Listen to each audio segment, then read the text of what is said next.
official web show. Tune in every week for updates in the FreeSWITCH project, interesting presentations, and interact with members of the FreeSWITCH community. ClueCon Weekly is brought to you by FreeSWITCH Solutions, the officially endorsed consulting firm of the FreeSWITCH project. FreeSWITCH Solutions solves problems so you can focus on your business. Visit FreeSWITCH.com for more information. The ClueCon WebRTC and Telephony Developers Conference. ClueCon is held every August in the Windy City, Chicago, Illinois. Developers of all your favorite open source telephony projects make the connections you need to meet your business goals and see the latest and greatest technology in WebRTC and telephony. Visit ClueCon.com for more details.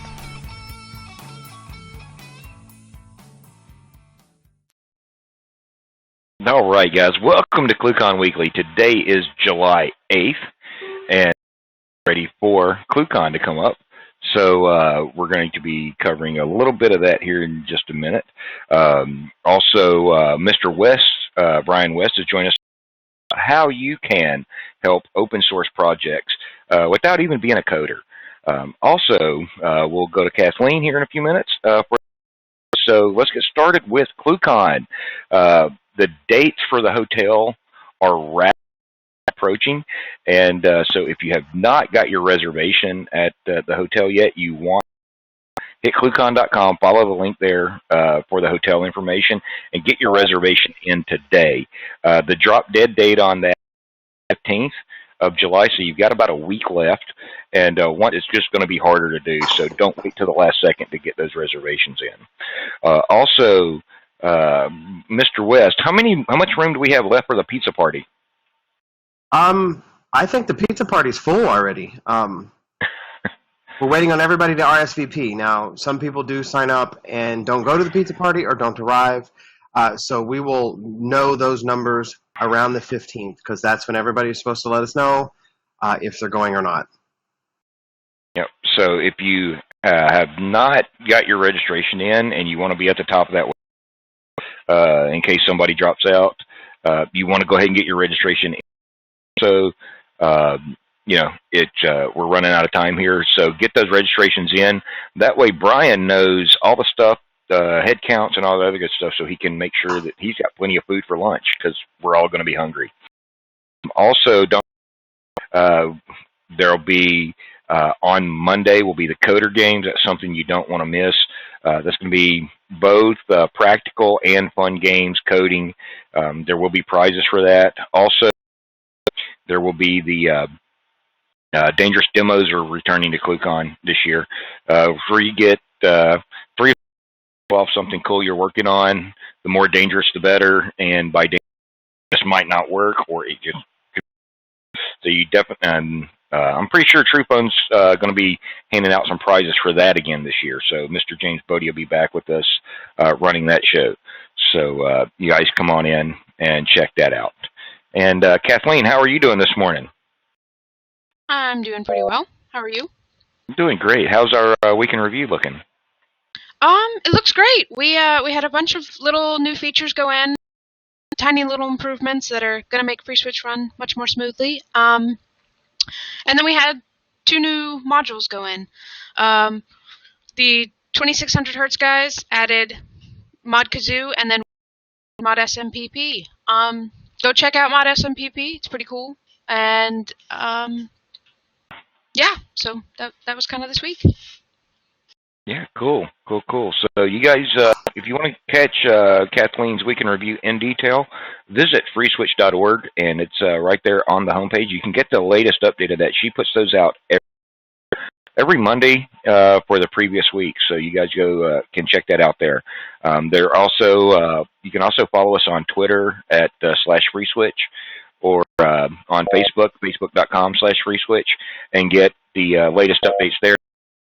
Every time the website's updated, they're updated on all those other locations, so you can easily find them. Trying to get everything situated here, and my video went black. I don't know why.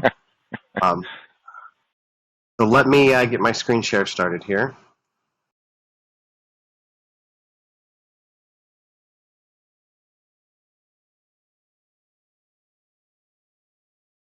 So while Brian's doing that, for you guys that are watching on YouTube and don't know Brian, Brian is one of the core developers for FreeSWITCH. He's been with the project since the very beginning, going on 10 plus years now.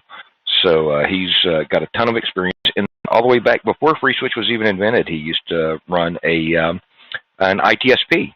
So you guys give him the radio, take over. All right, guys. You don't really need to see me for this, so I'm just going to show you how you can, as a non-coder, help the FreeSWITCH project.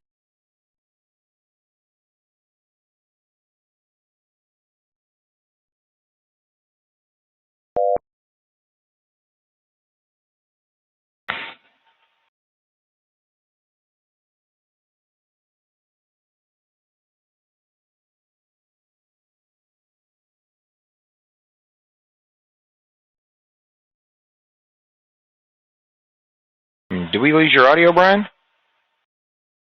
For example, every morning, my run loop is basically to come in here.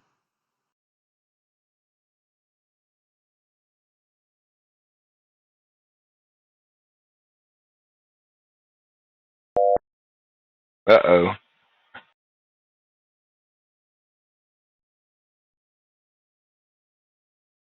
Let's give Mr. West a minute here. I think he's having a little difficulties. I came back. Sorry. I think the decked headset has decided to mess with me today. All right. So, where did I leave off? Where did you guys hear? Here's how you help FreeSWITCH.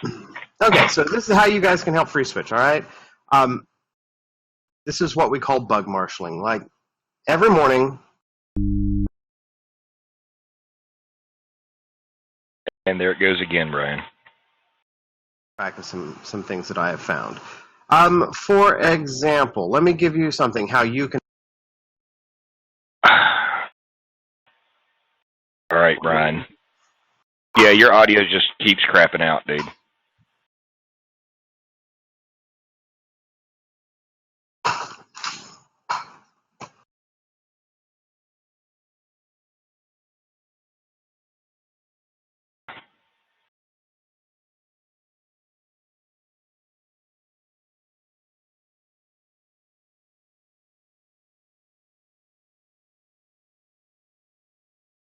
All right, you guys there?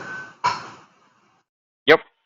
The heck off. It's been working fine all morning, and then all of a sudden. So everybody see the screen share? For example, this bug 7789 was filed. Video recording in MP4 format, audio dropout using video 1.6 package. All right. So you see here, they've given us an example of what they've done. Here is a recording and a config file, and not much else to go on. So I've asked some specific questions. You know, what hardware you're running on. You know, what we're doing here. You know, specifics like I need to know what CPU. For example, now we know they're running in a virtual machine. It is a virtual machine with one core, which is more than likely the root cause of this particular issue, because video does require additional resources that this particular reporter doesn't have. So I'm going to comment on here. Yes, please test on a multi-core instance report back and add the comment. Now, if they've reported a bug with enough information where you could go replicate, like, say, a real problem, say there's a crash. Let's go back to our search here. So say if there's a crash, and they've given you enough information, you take that information and try to replicate it. I'm trying to find one of those. For example, this one here is one I'm actually working on right now. It's SRTP negotiation failure. I don't have enough information to replicate this right now, so I have continually asked for more information, more logs. If you're attaching logs to an issue, attach them. Try not to do what has happened here where they're pasted into the comments. They're harder to parse. In the way Jira collapses comments down may make us overlook some critical information, which that has happened earlier in the week on another Jira that we worked. So I've asked for please get logs with Sophia Global and attach it to this Jira. So I can I can replicate this with, say, a SIPI scenario. These are all things that people that may not know how to code could look at and maybe try and help us gain more insight into exactly what's being reported by the end user. Because every little bit of help helps us on this. Now, I don't filter my Jira search down by assigned to. I look at everything that's assigned that is currently in new, in progress, reopen, waiting for reporter, reproduce, needs review, ready to commit, or accepted. I don't look at resolved or closed. And then I look at them in order that they're open. And then that's pretty much how I keep on top of what is going on in Jira.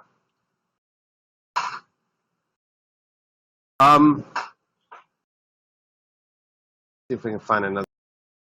So here's another Jira. This is another one that has a pull request. Been declined. Allow endless playback to be interrupted with a DTMF event. So we reviewed this pull request. Been declined. I suspect Mike has given Lewis some feedback on what to do on this, and you can go read all the comments about this this pull request and the lot, why we did what we did, why we rejected it, or why it's not been accepted yet. So all of this information is here, and you can follow along and keep these things. For example, this is one that's been reported, 7751, video freezing during WebSocket call. There really isn't a whole lot of information. And by the way, this reporter attached a gzipped file to the Jira. If anything, try not to do that. Now, zip files, Jira will be able to look in, and actually you can see the log files and stuff, but try your best not to attach data, because for me to view this log file now, I have to download it, unzip it, and then open it in an editor, whereas I could have just clicked it, opened it in my browser, reviewed the data, and then commented on the bug. So anything that you as a reporter can do to make our job as developers, by all means, please try to do those steps. Those help us help you. So now, see, we've asked for additional information Anthony has, and really not much more to go on other than we know they're using WebRTC 1.7 with SIP-ML5, which, there's a lot of unknowns there.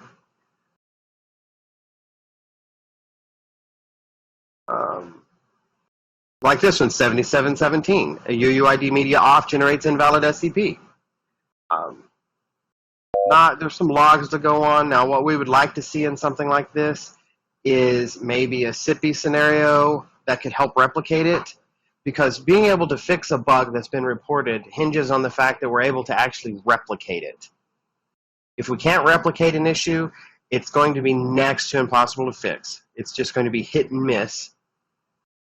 And, it's just a lot of spending time on an issue we can't replicate. So if you see issues sitting in Jira that haven't been touched and the original reporter hasn't responded in months, issues, depending on how severe they are, may get closed, no reporter response, or unable to replicate if you can't provide additional details. Now, if you don't know how to provide the details that we're asking for, by all means ask. We can help you guys collect that information. Does anybody have any questions so far?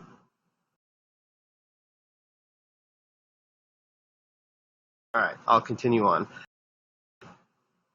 For example, here's a real good one that somebody from the community could help with, and I think we've reached out to somebody. Dutch number generation rules. Now, we don't speak Dutch. Somebody in the community probably does. This is a perfect example of where the community could step up and review the pull request and test it and give us some feedback. So, Mr. Rice, you have a question? Yes. So you've hit pull request a couple of times here.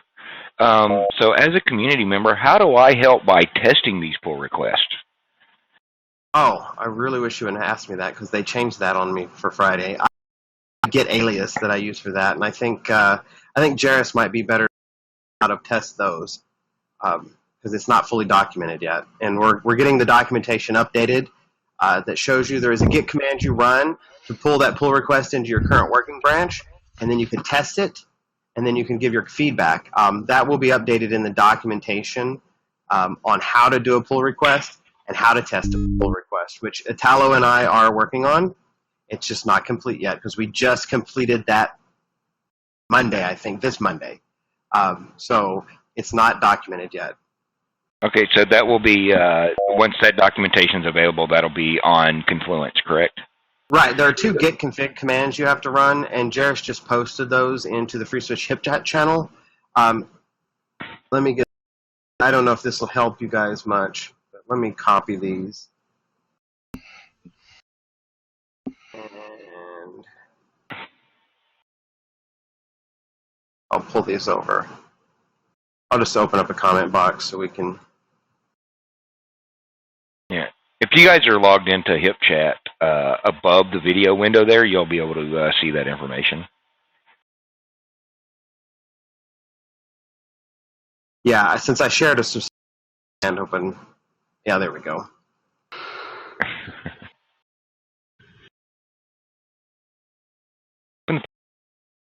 Yeah. That's a good spot for it.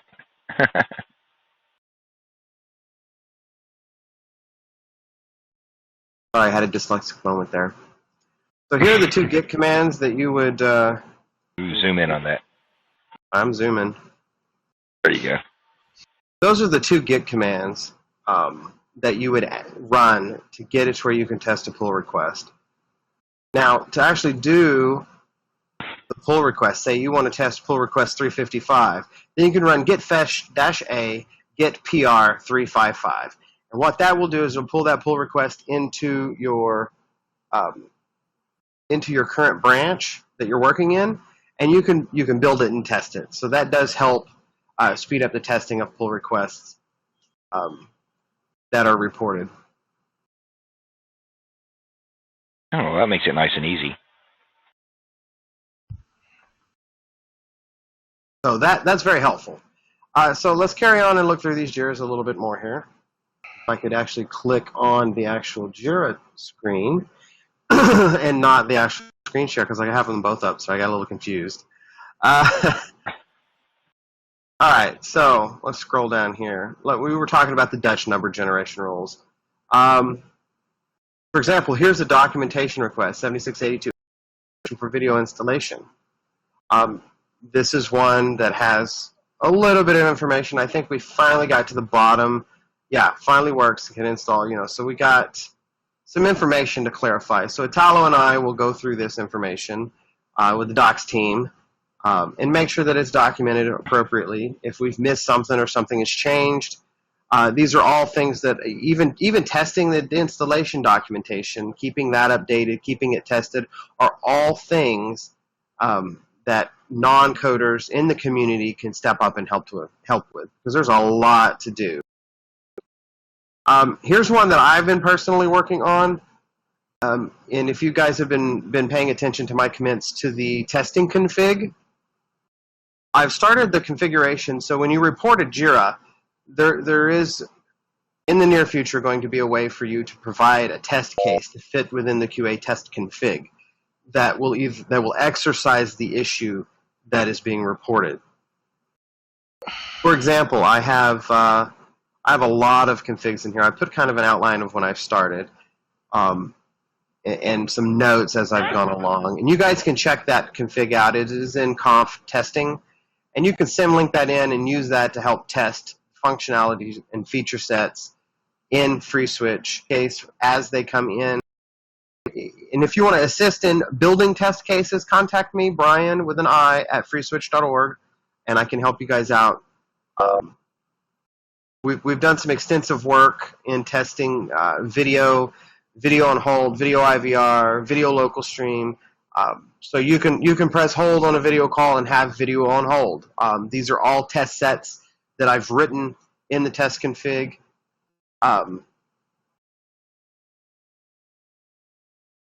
So these are areas where people can help out that are non-coders. Let's go to the next page. There's a lot going on. Like this. There's 1, 2, 3, 4. We probably need to look at this. I think this may be somebody hit submit a whole bunch. So as a bug marshal, this is a prime example of something that a bug marshal would look at. So what do we have here? 5 bugs that are open? 4? Yeah, 5. Segmentation fault. All right, let's see if they're the same. They're all the same. And it looks like this last one is waiting for a reporter. So what you would do is go to this bug, more, and to FS 7630. We know it's a duplicate. And FS 7631. If I don't have a dash in there, it might work. 7632. FS 7633.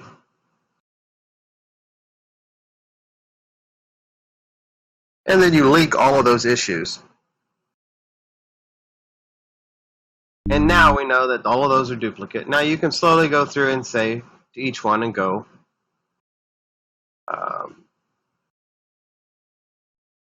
or more. Let's see here.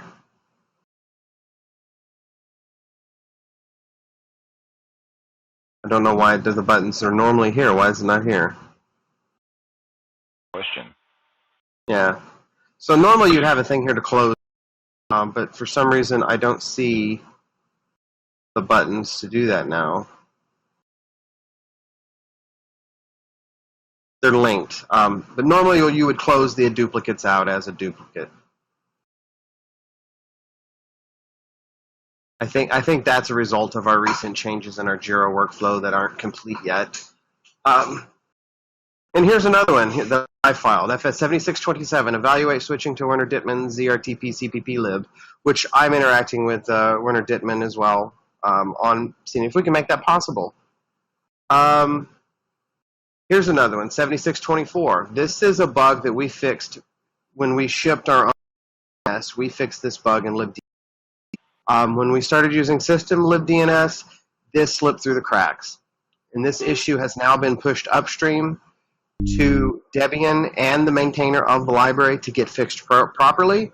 I do not believe that it is complete yet, but it's something that we're working on.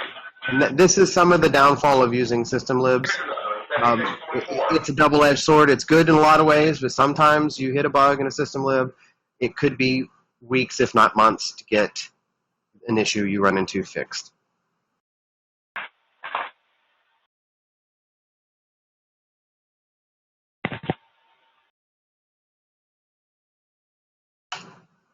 All right, so far.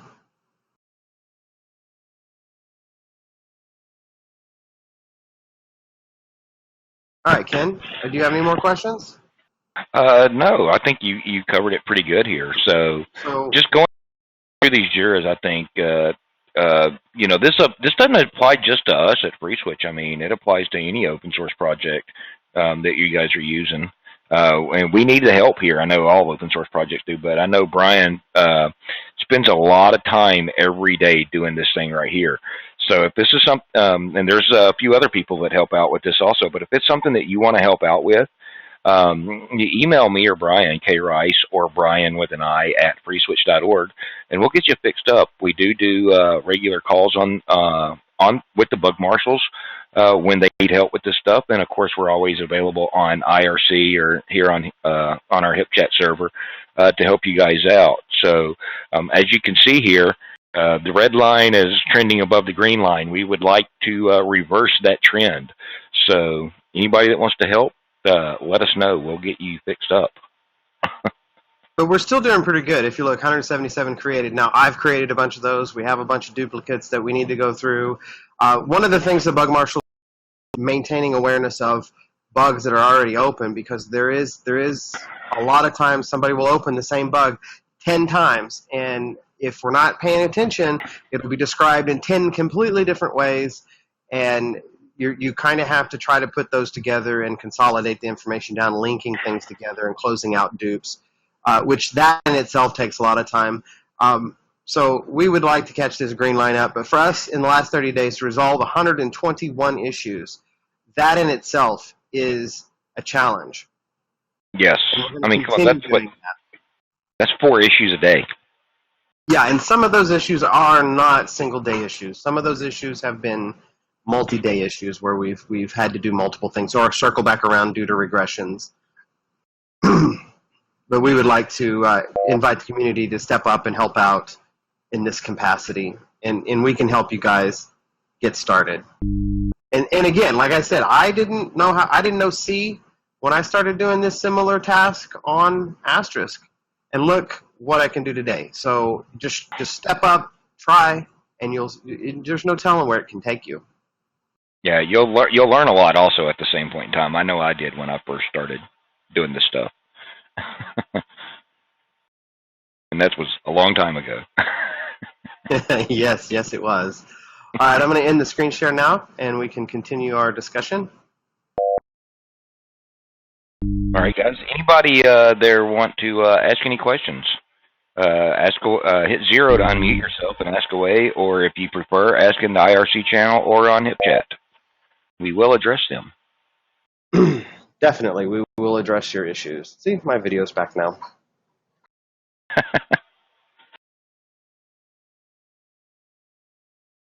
I'll blame it on your computer.